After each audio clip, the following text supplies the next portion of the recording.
오늘은 어떠셨어요? 고단했던 하루. 자, 지금 잠자리 들기 전에 먼저 조용히 하나님과 교제하는 정시 기도를 드리십시다.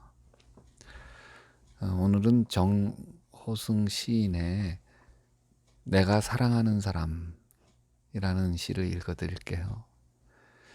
나는 그늘이 없는 사람을 사랑하지 않는다. 나는 그늘을 사랑하지 않는 사람을 사랑하지 않는다. 나는 한 그루 나무에 그늘이 된 사람을 사랑한다. 햇빛도 그늘이 있어야 밝고 눈이 부시다. 나무 그늘에 앉아 나뭇잎 사이로 반짝이는 햇살을 바라보면 세상은 그 얼마나 아름다운가. 나는 눈물이 없는 사람을 사랑하지 않는다. 나는 눈물을 사랑하지 않는 사람을 사랑하지 않는다. 나는 한 방울 눈물이 된 사람을 사랑한다. 기쁨도 눈물이 없으면 기쁨이 아니다. 사랑도 눈물 없는 사랑이 어디 있는가. 나무 그늘에 앉아 다른 사람의 눈물을 닦아주는 사람의 모습은 그 얼마나 고요하고 아름다움인가.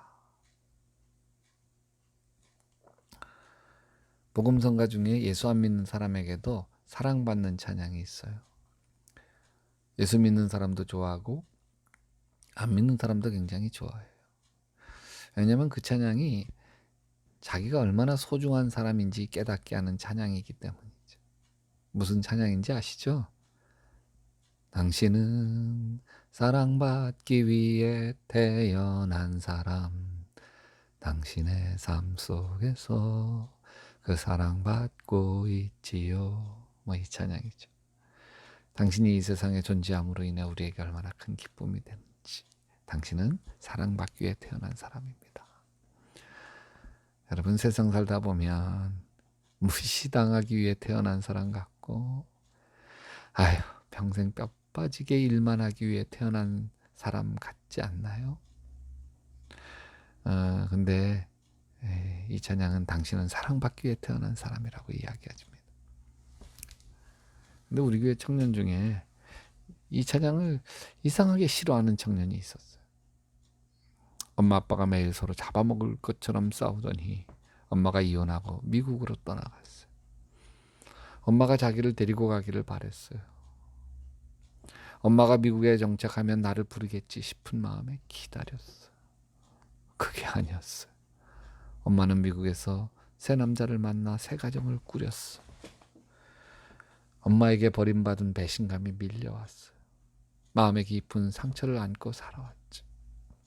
아버지와 단둘이 단칸방에서 살았습니다. 그런데 아버지에게도 애인이 생겼어요. 그 여자가 집에 드나들면서 아버지는 아들에게 눈치를 줬어요.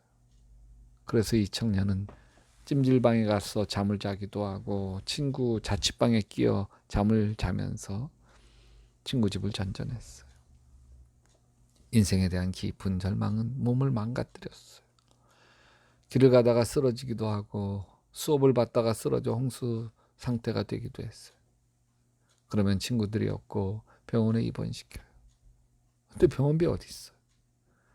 아버지는 연락을 해도 들은 척도 안 해요. 이렇게 입원한 것이 한두 번이 아니라서 아버지도 지친 거예요.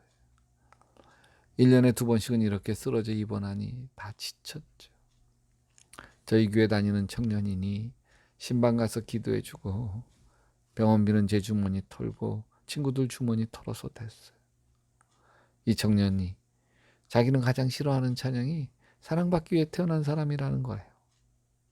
사랑받기 위해 태어난 사람은 따로 있고 자기는 이 찬양과 참 어울리지 않는 사람이라는 거죠.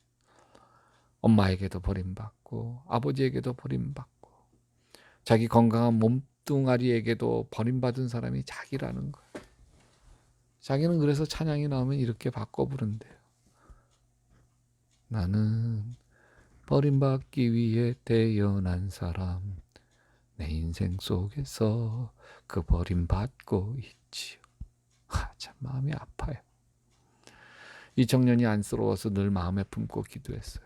하나님, 이 형제 속에 있는 세상에 대한 원망, 부모에 대한 원망, 하나님에 대한 원망, 자기 자신에 대한 원망 다 씻어지게 해 주시옵소서.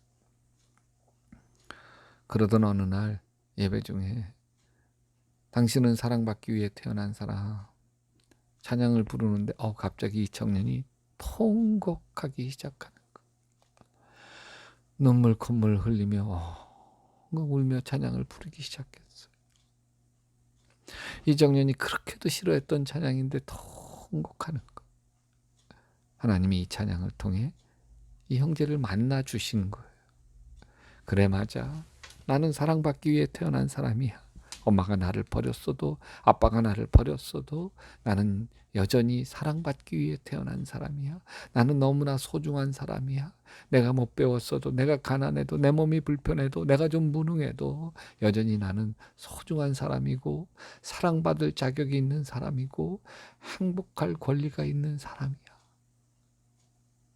왜? 나는 하나님의 아들이니까. 예수님이 십자가에서 피를 흥건하게 흘리시며 구원해 주신 하나님의 자녀니까. 이걸 깨달은 거예요.